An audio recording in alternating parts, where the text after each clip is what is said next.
Hello and welcome to Keyforge Concepts, a new video series dedicated to taking a more in-depth look at concepts and strategies in the game of Keyforge. Since this is our first video of the series, I thought it would be suitable to look at the first turn of the game, which is something I think is currently undervalued by a lot of players. Having a strong first turn really sets the tone of the game and can generate strong momentum to help carry yourself towards victory. At the start of the game, players will randomly determine which one of them will play first and second, usually by coin flip or dice roll.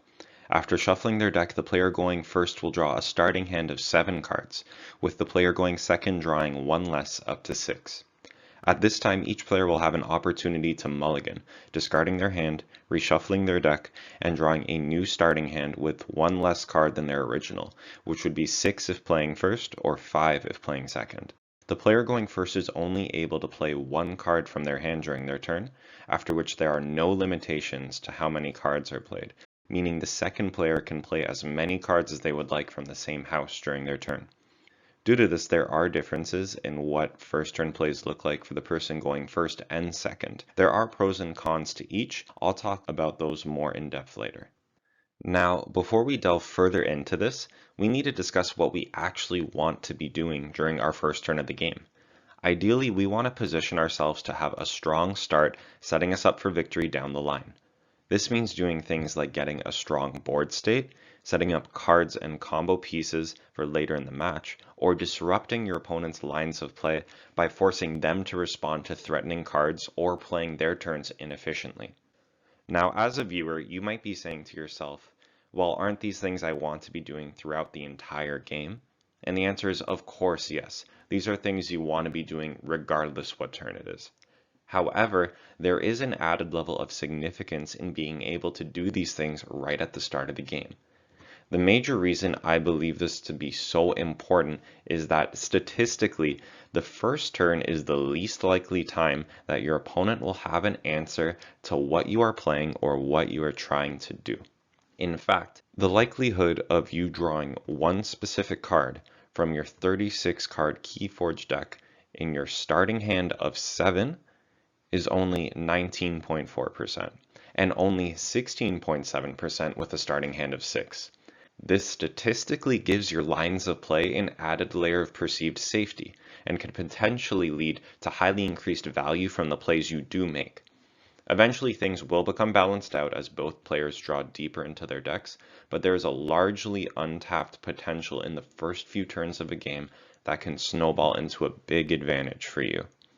On that note, here are 4 plays that will set you up for success on your first turn. The first one is playing many cards from your hand. In Keyforge, you want to be playing as many cards as you can from your hand during your turn. More cards played means more creatures and artifacts to use on board, and more amber in your pool, not to mention all the beneficial effects that come from the cards you're actually playing. Being able to play a large hand on your first turn allows you to take control of the board and the tempo, or otherwise known as momentum, of the game. If your opponent can't deal with what you're doing right now, your small advantage is eventually going to spiral out of control. Additionally, there's no penalty to playing large amounts of cards because at the end of your turn, you're going to be drawing back up to a full hand of 6 anyways. In Keyforge's draw system, it's actually more efficient to play your cards or get them out of your hand otherwise because you're opening up more spaces in your hand to draw. Playing a large amount of cards from your hand is definitely the most straightforward play to make on your first turn, and a major reason why a lot of the players I've spoken to personally actually prefer going second.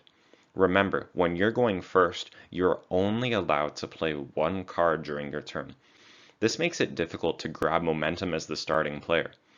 This doesn't mean that going first is strictly disadvantageous though. With an extra card in hand and nothing to impede them on board, a player going first can play a card that sets them up for a strong second turn, or play something that will disrupt their opponent and force them to play reactively. This leads into my second play on the list, which is playing a threat.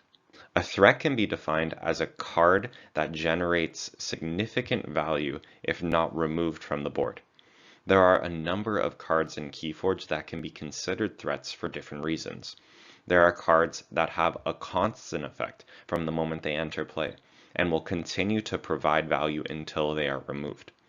Secondly, there are cards that do not have immediate gain from being played, but are able to threaten strong fight, reap, or action abilities once readied, putting pressure on your opponent to remove them before you are able to gain value from their abilities. Finally, cards that threaten the removal of your opponent's cards can be threats within themselves. Usually, these creatures have a way to trade well with other creatures, whether it's having high power, armor, skirmish, assault, poison, or removal effect on Reaper action. They are a threat by being a threat to your opponent's threats. The power of playing a threat is greatly amplified on your first turn because, like mentioned before, it is the least likely time your opponent will have an answer to what you're playing. This decreased threat of removal amplifies the potential value of an already valuable card. Even if they do have the means to destroy your card, forcing your opponent to call a house they otherwise would not have or play their hand inefficiently is still a gained advantage. The next category on this list is playing cards that provide immediate gain. Now, these cards I considered in a different category than the threats just listed, because these cards have a one-time gain from playing them. Unless you have a way to recur them and gain multiple uses of their effects, these cards really don't represent a threat after they are played, and thus there's no real urgency for your opponent to take them off the board. However, they still provide great value, and in some cases have effects that are easier to trigger or harder to prevent from being triggered at the start of the game. The final item on this list of ideal first turn plays are playing cards that cycle your deck faster. The faster you cycle through your deck, the higher chance you'll have access to any specific card to deal with what your opponent is trying to do. There are three keywords to look out for here. The first one, most obviously, is draw. Drawing more cards means having more cards to play. The one downside to this is if you draw into a card that you can't play on your current turn. In reality, you're going to draw into that next card at the end of your turn anyways, so it's not really a loss, it's just a wasted potential. Because of this, playing cards that draw aren't always ideal if you're going first in the game, since you wouldn't be able to play that card that you drew under normal circumstances anyways. Regardless though, playing a card that draws on your first turn can still set you up for a very threatening second turn. To contrast that, drawing cards can be very powerful if you're going second, because you will have that added potential to be able to play the card that you just drew. The second keyword to look out for is archive. Archiving is an incredibly valuable tool in cycling your deck and also making your plays more efficient. Have a situational card that you know you'll need 7 turns from now, but don't want it clogging up space in your hand? Toss it into your archives. Store your board clears, key cheats, and amber control in there and bring them out when you need them. Store an entire house in there and save it for a huge turn, or just let them rot forever in your archives and run a really efficient 2-house Archon deck. Archives are basically an extension of your hand, and since they do not count towards your hand limit, free up more space for you to draw cards. The best part is that your archives are actually pretty safe. As of Worlds Collide, there are only a small handful of cards that could potentially disrupt your archives. Because of this, you can usually feel safe archiving that too much to protect or key charge and saving them for the right moment. The third keyword that helps to cycle more efficiently is discard. Now, for some players, discarding cards seems counterintuitive and mostly negative, but even discards can be useful in the context of Keyforge's draw system. Getting cards you don't want or can't play out of your hand gives you a chance of drawing better cards at the end of your turn. Discarding a card out of house can also help shape your hand to have better house distribution. If you do end up discarding an important card anyways, there's always the ability to draw it again after recycling your discard pile. One more mechanic I would like to talk about isn't a keyword per se, but greatly streamlines decks, and that is cards that allow you to play cards out of house, otherwise known as house cheating. Being able to play cards out of house is incredible.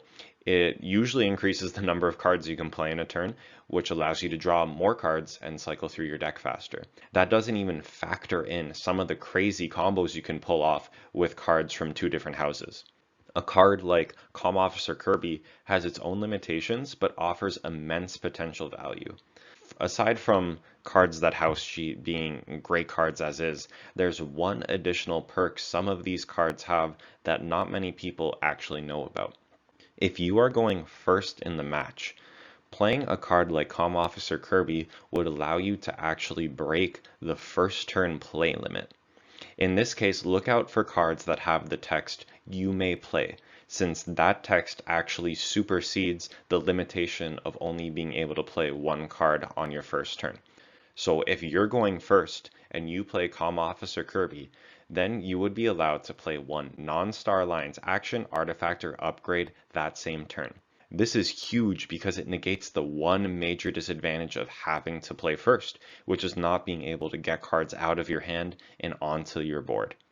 Ultimately, being able to cycle cards quickly and effectively increases the overall efficiency of your deck and decreases any variation in performance you may have depending on your draw. So let's have a quick recap here of our 4 strategies for a successful first turn. Number 1, you want to be playing as many cards as you can from your hand. This helps establish board control and opens up spots in your hand for new draws next turn. You could also try to set yourself up for a strong second turn. Number 2, play a threat if you can. This is the least likely time your opponent will be able to answer your threat. Try to capitalize on the use of this card and gain as much value as you can from it. This also puts your opponent on the back foot and forces them to respond to your plays, allowing you to take momentum in the match. Number 3, play a card that immediately gains you something, whether it's adding cards to your hand or cold, hard amber. An effect that might be difficult to pull off later in the match may be easier during the first turn with nothing on board.